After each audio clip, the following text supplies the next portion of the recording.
जय हिंद साथियों, आप सभी साथियों का स्वागत है ध्येय अकेडमी देवरिया के यूट्यूब चैनल पे। दोस्तों, यूपी पुलिस कांस्टेबल री एग्जाम के बारे में दोस्तों हम आज इन 3 पॉइंट पे चर्चा करने वाले हैं।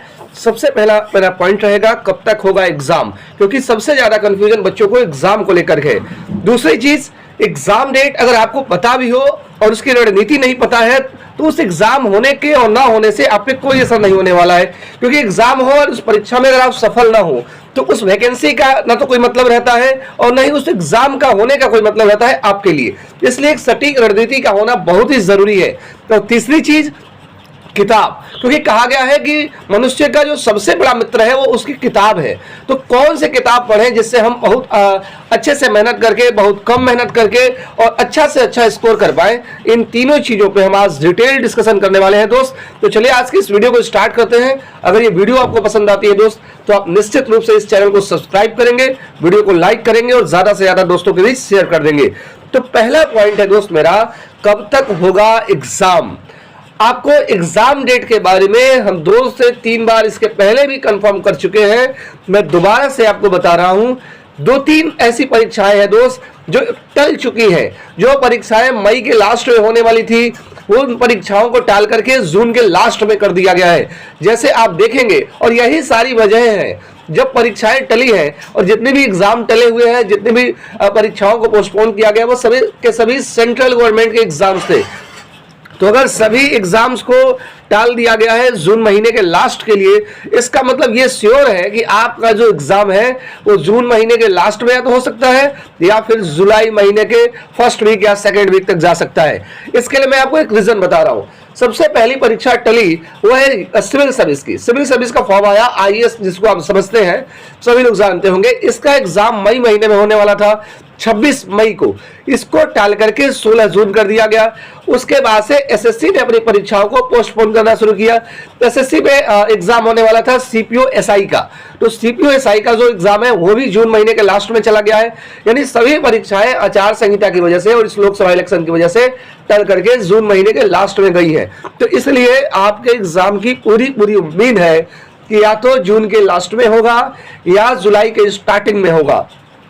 अब आपको सिर्फ एक काम करना है कि जो टाइम आपका बचा हुआ है, जैसे अब अप्रैल का महीना लगभग आधा समाप्त हो चुका है, अगर परीक्षा जून के लास्ट में हो गई तो समझ लिए दोस्त आपके पास मात्र 45 दिन का वक्त बचा हुआ है। और इसलिए मैं ये कह रहा हूं कि जून के लास्ट में पॉसिबल है, क्योंकि भर्ती बोर्ड जो है वो पूरी की पूरी तैयारियां कर चुका है। सेंटर लिस्ट बनाए जा रहे हैं कि किस विद्यालय पे कौन सी परीक्षाएं लेनी होगी, कितने सेंटर्स किस जिले में है, उन सारी चीजों को भर्ती बोर्ड अब कलेक्ट करना शुरू कर चुका है।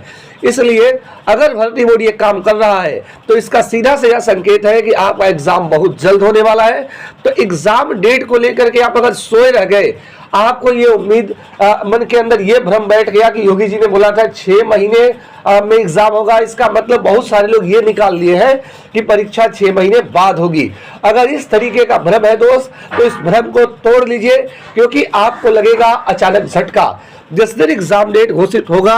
और अगर एग्जाम डेट घोषित हुआ, आपकी तैयारी बिल्कुल नहीं रही और अगर टाइम आपको 20-25 दिन का दिया गया तो वही हाल होगा जो पिछले एग्जाम के अंदर हुआ था। इसलिए मेरा आप सभी से अनुरोध रहेगा कि अपनी तैयारी को जून के लास्ट तक ही मान के चले, 45 दिन का एक सही रणनीति बनाए तो निश्चित रूप से आप इस परीक्षा को क्रैक कर सकते हैं। अब अगला पॉइंट दोस्त मेरा होने वाला है कि वो सटीक रणनीति क्या हो सकती है जिसके वजह से हम एग्जाम के अंदर 120 से ज्यादा अंक लेकर आ सकते हैं।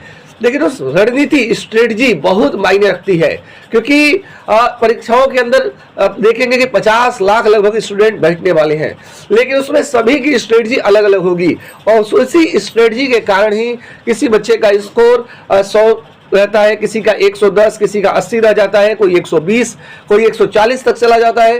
वो सब क्या है, स्कोर में डिफरेंस बस और बस एक ही चीज के कारण होता है, वो होता है रणनीति के कारण।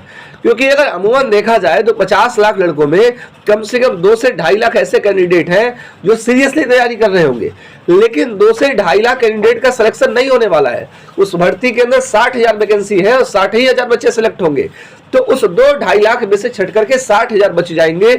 इसके पीछे का रीजन क्या होगा? बच्चे 2 लाख 2.5 लाख तैयारी कर रहे हैं, पढ़ रहे हैं, सभी लोग पढ़ रहे हैं, लेकिन ज़रूरत यह है, दिक्कतें ये होती है कि बच्चे 60,000 ही फाइनल में सेलेक्ट होंगे। वजह है सिर्फ उनके रणनीति की। तो इसलिए आप सभी के पास एक सटीक रणनीति होना अत्यंत आवश्यक है। तो चलिए दोस्त, मैं आपको बताता हूं वो सटीक रणनीति क्या होगी जिसके वजह से आप 120 से ज्यादा क्वेश्चन सही कर सकते हैं अपने परीक्षाओं में। सबसे पहली चीज है, सबसे पहली चीज, आप किसी भी एग्जाम के टॉपर्स की बात सुनेंगे या मेरा ये पर्सनल एक्सपीरियंस है, मैं आपको सीधा सीधा ये कह सकता हूं, स्ट्रेटजी बनाने के लिए सबसे पहला जो पॉइंट होता है वो होता है आपका सिलेबस। सबसे पहले आपको ये पता हो कि मेरे परीक्षा का सिलेबस क्या है, क्योंकि अगर परीक्षा का सिलेबस ही नहीं पता रहा तो आप एग्जाम के अंदर बहुत सारे लड़कों को ये सुनते हुए देखते होंगे कि परीक्षा में नए प्रकार के प्रश्न पूछ लिए गए हैं, ये चैप्टर तो हमने पढ़ा ही नहीं था, क्योंकि उसने सिलेबस देखा नहीं। और जब सिलेबस देखा नहीं तो ये कहेगा कि ये तो नया चैप्टर कोई पूछ लिया गया, कोई नया सब्जेक्ट पूछ लिया गया। तो इसलिए आपको ज़रूरत है सबसे पहले पॉइंट पे कि सिलेबस क्या है। अगर सिलेबस ठीक ठाक आप अपने जो भी फेयर की कॉपी है उस पर आप नोट कर चुके हैं या कहीं भी नोट करके अपने स्टडी रूम में रखे हुए हैं, तो सिलेबस को एक बार ध्यान से देखिए और देखिए कि क्या पूछा गया है, सिलेबस के अंदर कौन कौन सी चीज़ें दी गई हैं। केवल और केवल हमको रोज सिलेबस पे ही फोकस रखना है, एक्स्ट्रा पॉइंट की चीज़ें बिल्कुल ही नहीं पढ़नी है। ठीक है, पहली बात कि सिलेबस हम जान गए कि हमारी परीक्षा का पहला सिलेबस है।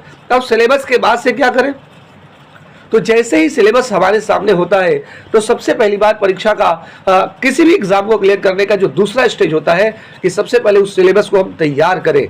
और सिलेबस को जब हम तैयार करें तो पॉइंट बाय पॉइंट, एक भी पॉइंट छूटे ना, सभी पॉइंट से संबंधित जितने भी प्रश्न हैं उन सभी को हम अच्छे से कवर करें। यानी कि अगर हिंदी में वर्णमाला है, संधि है, समास है, ऐसे ही मैथ के अंदर है, रीजनिंग के अंदर है, जीके के अंदर है, तो हम एक एक टॉपिक का बहुत ही सुंदर नोट्स बनाएं और उस नोट्स को बार बार रिवीजन करें। ये दूसरा काम है कि हम पूरे सिलेबस के अंदर जो भी पॉइंट्स बताए गए हैं सबको अच्छे से एक एक पॉइंट करके पढ़ें और उनका नोट्स बनाएं, फिर जाकर के उसका रिवीजन करें। अगर 8 से 10 बार रिवीजन कंप्लीट हो जाए तो आगे की बारी आती है। और आगे जो आपका होता है दोस्त वो होता है मॉक टेस्ट लगाना। तो चौथा स्टेज आ जाता है मॉक टेस्ट का। यही 3-4 प्रोसेस हो सकते हैं। तब बहुत सारे बच्चे कभी कभी ये पूछते हैं कि सर किताब कौन सी पढ़ें। तो देखिए दोस्त, किताबें मार्केट के अंदर हज़ारों की संख्या में अवेलेबल है। जब से यूट्यूब की दुनिया आई, हज़ारों करोड़ों की संख्या में लोग टीचर्स हुए और इस वजह से किताबें बहुत सारी हैं, बच्चे बार बार कंफ्यूज होते हैं। तो किताब वही सही है जो आपके प्रीवियस ईयर एग्ज़ाम के पैटर्न पर आधारित है। किसी भी एग्ज़ाम की मैं बात करूँ, चाहे आपका यूपी पुलिस का एग्ज़ाम हो या किसी भी भर्ती का एग्ज़ाम हो, तो उसमें जो प्रीवियस ईयर के अंदर यानी पिछले साल जो पेपर पूछे गए हैं, अगर उसी पैटर्न पे कोई किताब आपको मिल रही है तो खरीदें, अन्यथा अपने नोट्स का बार बार रिवीजन करके आप मॉक टेस्ट दे सकते हैं। और मॉक टेस्ट आप किसी भी कंपनी का दे सकते हैं, किसी भी एजुकेशनल कंपनी या जितने भी चाहे वो टेक्स्ट बुक हो, उसके बाद से बहुत सारी और संस्थाएं हैं, जैसे आप एग्जाम बोर्ड ले सकते हैं, RWA ले सकते हैं। इन सभी लोगों का जो मॉक टेस्ट है उसको आप दे सकते हैं अपना नोट्स तैयार करने के बाद से। ठीक है, बाकी किताब के अगर हम बारे में बात करें तो किताब के बारे में एक घटना चक्र की किताब आती है, यूपी पुलिस के लिए मुझे लगता है बहुत अच्छी है, गाइड बुक है। क्योंकि उसके अंदर हमने एक चीज़ बहुत अच्छा देखा है कि पुलिस एवं प्रशासनिक प्रणाली को बहुत अच्छे से दिया गया है। और आपकी परीक्षा के अंदर इस बार 10 से 12 प्रश्न जो है पुलिस प्रशासनिक व्यवस्था से दे दिए गए और बच्चे उसमें चकमक आ गए। तो उन सारे सवालों को बहुत अच्छे तरीके से उसमें कवर कर दिया गया है। तो घटना चक्र की गाइड बुक जो है वो आप ले सकते हैं, एग्ज़ाम के लिए बहुत ही हेल्पफुल होने वाली है।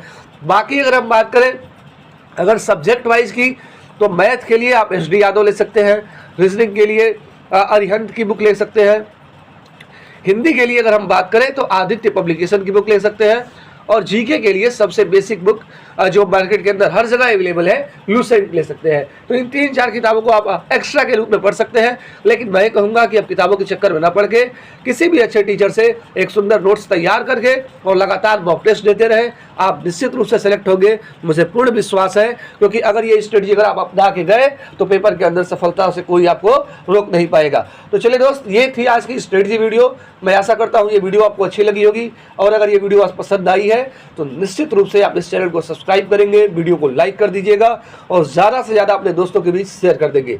लास्ट में मैं एक चीज़ और कहना चाहूँगा, जो बच्चे ऑफलाइन हमसे पढ़ना चाहते हैं, क्योंकि ऑफलाइन कोचिंग की व्यवस्था हमारे यहाँ है, जिसके अंदर हम बच्चों को अपने गाइडेंस के अंदर रख करके पढ़ाते हैं और पढ़ाने के साथ यहाँ पे आवासीय व्यवस्था यानी रहने की व्यवस्था, जिस तरीके की हॉस्टल्स की सुविधा शहरों के अंदर अवेलेबल होती है, उस तरीके की हॉस्टल सुविधा और भी बहुत सारी सुविधाएं अवेलेबल है।